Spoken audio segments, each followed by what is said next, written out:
want to welcome our Kennesaw happenings. We might be golf. We might talk golf. We have Rand Eberhard is a regular.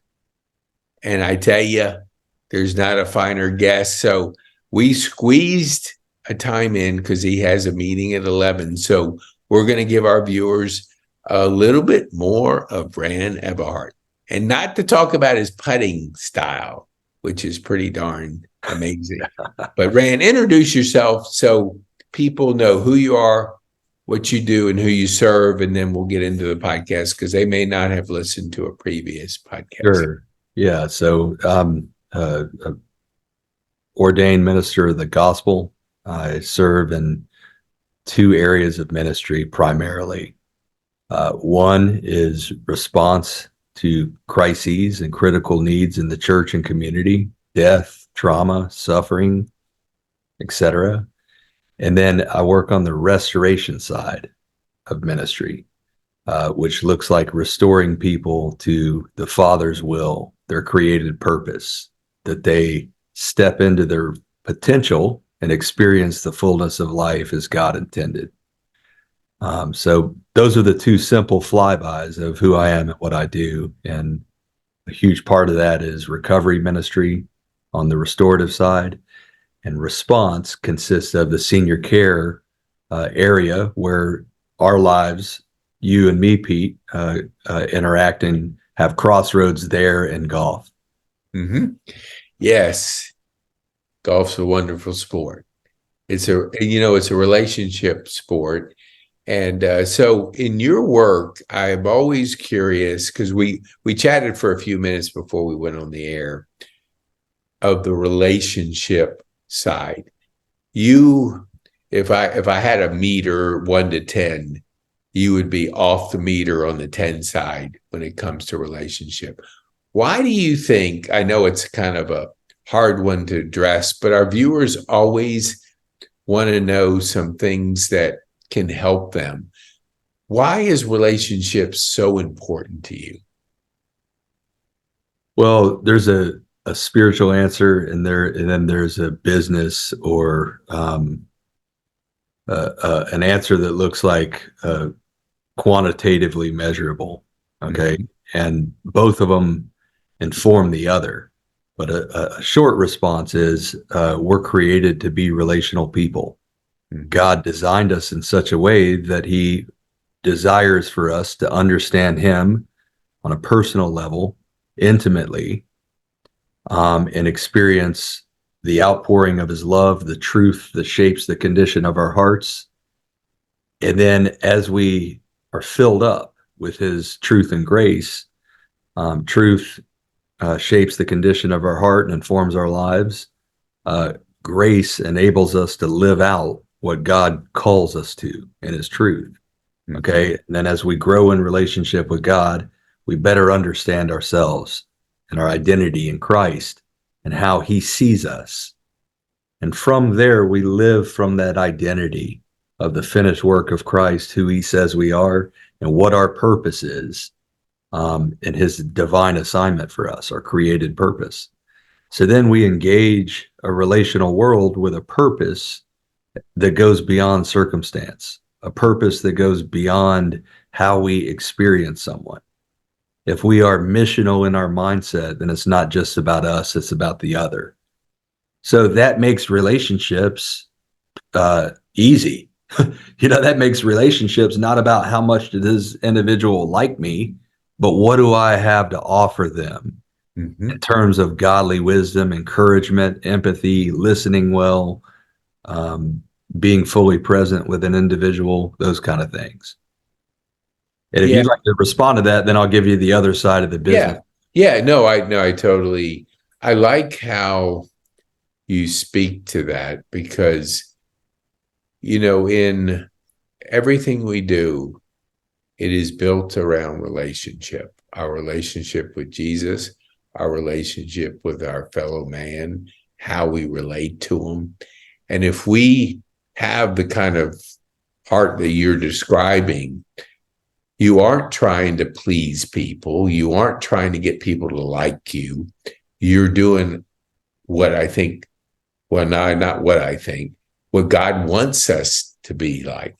So what go to the other side that you were alluding to. Yeah. Share with So viewers. you're right. Exactly, Pete. You're not trying to convince somebody that you're likable. Okay. When an individual sees that you're for them and with them, regardless of what their life presents, okay, if they're a high need individual, or if they're an encourager, someone that listens well and furthers your interests and your potential, then they'd be considered a giver. And you heard me say in a former interview discussion, you write a list of 20 people in your life you interact with the most, and next to their name, write giver or taker. Okay, so we went into that in another episode, and someone could pull that up. Mm-hmm. But when you show up in a person's life and you consider three fundamentals interpersonally, okay, all of us have a need to be heard, understood, and valued. Mm-hmm. Do we listen closely?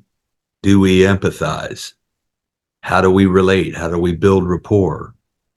Do we allow the other individual to talk more than we do? And in doing that, the conversing occurs where it's a two-way experience. And that individual walks away saying, man, that guy was fully present with me. That guy cared about me. That guy listened behind my problems and asked good questions. And then through our conversation, godly wisdom or business wisdom ensued. So you walk away from that feeling validated and feeling valued.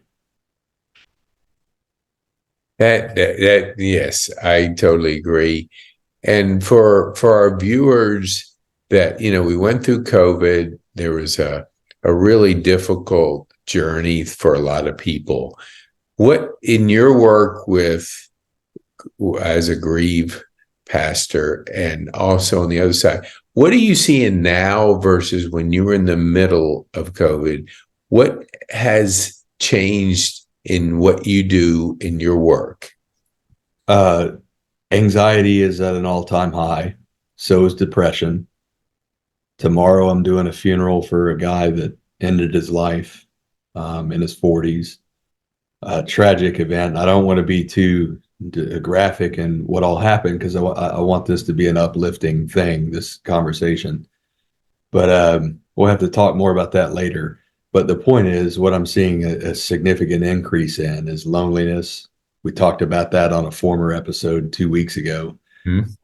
But anxiety and depression are at an all-time high. And did you know that statistically, the comparison of the level of anxiety individuals are experiencing across the population, not just a sampling, across the population, is the equivalent of a psychiatric inpatient resident in the 1950s.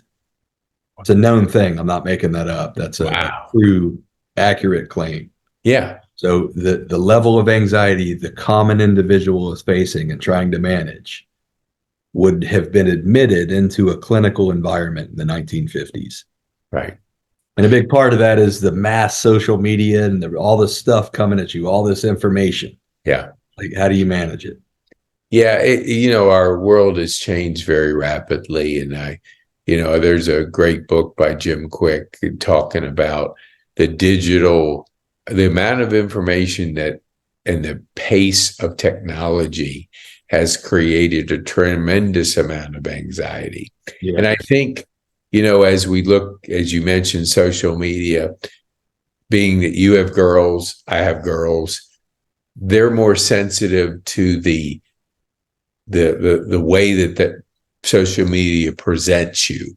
So there's, plus the younger girls now that didn't have it when we were growing up, they're faced with, somebody was sharing with me, it used to be where a party went on or an activity, you didn't know about it because you didn't know about it.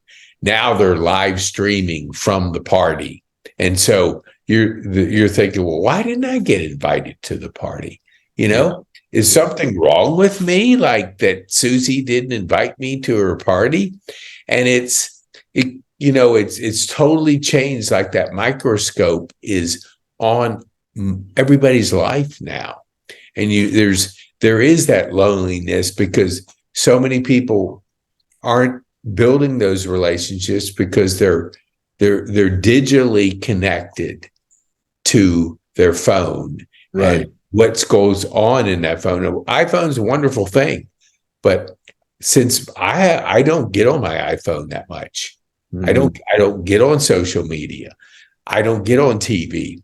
My I don't know if you call emotional health is 1000% better Yeah. because of eliminating that part of that exposure, that life.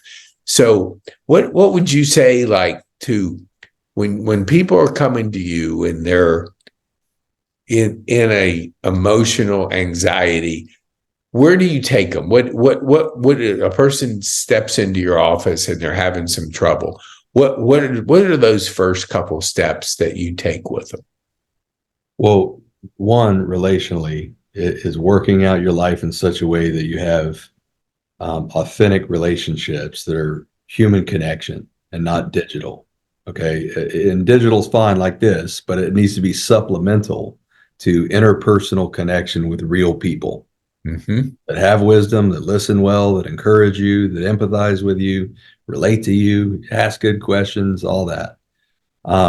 That's the starting point. Is describe to me your personal relationship, life, your social life, and let them just talk and articulate for themselves whether or not they feel good about it or they feel like social connections are an unmet need in their life, Mm-hmm. or if they feel like they have great friends and they never feel loneliness or feel alone in a room, even because anxiety can trigger that, where you walk into a room and you feel totally alone in a crowd of people.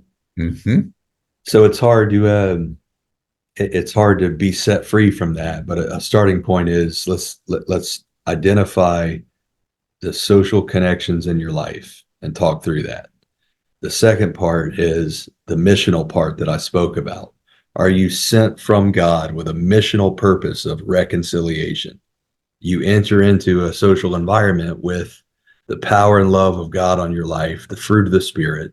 And as a result, you have an attractional nature and people are Mm-hmm. drawn to that. Tell me about your peace and this profound sense of joy you have. I'd like to know about you. Mm-hmm. And through conversation, you get to know that individual and they get to experience Christ in you. So the other part that I bring in, the psychological, is anxiety stems from the absence of guarantee. Okay. When your thought life is lodged in future events and you can't quit obsessing about what's to come, and you're dialed into Fox News and you have I was with an older person yesterday and 5 different notifications came up on their phone from 5 different news sources that say so and so is dealing with this tragic occurrence. We just got hit 5 times with 5 different outlets. And if those and not all of it's bad news. So if you're being inundated with all this chaos on your phone, psychologically, all you can think about is when your phone's not blinking, your thoughts are triggering in what's going to happen. Yes. Be it weather, be it war, be it financial crises, be it health issues. It's endless. Yes. So how can you zero in the moment and reclaim the authority of your thought life? And that's kind of where I go with it. I love it. And you mentioned just a few minutes ago about being present. What does that mean to you? Uh, Asking good questions, listening well, okay, thinking not just about somebody's problem, but what's behind the problem, informing the emotions that they have, the apathy they have, the anger or uh, uh, uh, whatever it is that they're manifesting as bad fruit. We get behind that issue and look at the root system. Mhm. And that can happen in conversation, but can also happen in resourcing that individual well with the right outlet. That's good. I appreciate you sharing that. I wanted just to give a quick shout out because we spoke about him before we went on the air. Ken Kington and Melissa Sarsky, I think is their pronunciation. Melissa, sorry if I didn't get it correct. They're going to do a monthly comedy series called Seniors Laughing.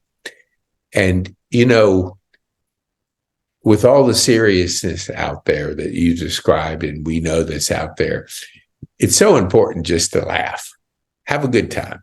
So for those out there that want to participate, contact Overture, and it'll be on a monthly basis on a Tuesday night.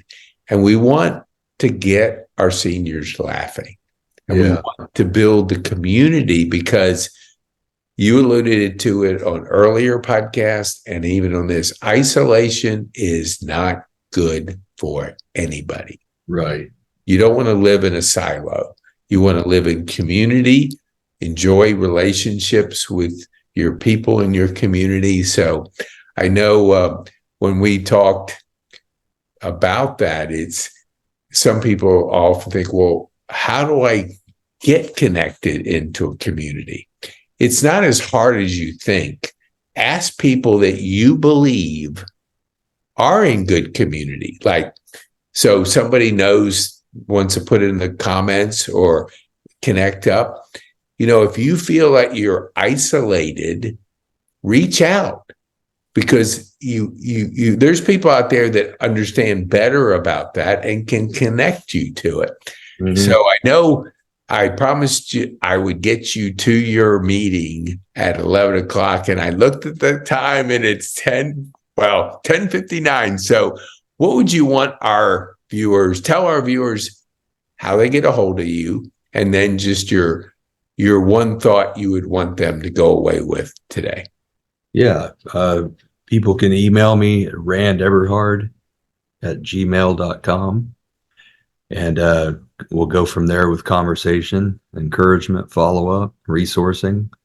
And then the one thought I would have is my mission statement personally for the year, which is from the Bible. And it says in Ephesians 3:12, in him and through faith in him, we may approach God with freedom and confidence. So I'll let that kind of speak on its own. That's a power verse that has kind of set the tone of my heart for 2024. Freedom and confidence. And we'll put your links in the show notes. And then if you'll send me that verse, I'll get Trexa to put it in the show notes too. Great. For those that are driving and they want to be able to refer back to that. Yeah. And I want to thank you, Rand, for squeezing in a podcast in a busy schedule down there at Church of the Apostles. Thank you. Anytime. I'm honored, Pete. Love you, man. I love you too. All right. Keep it in the fairway. Yep.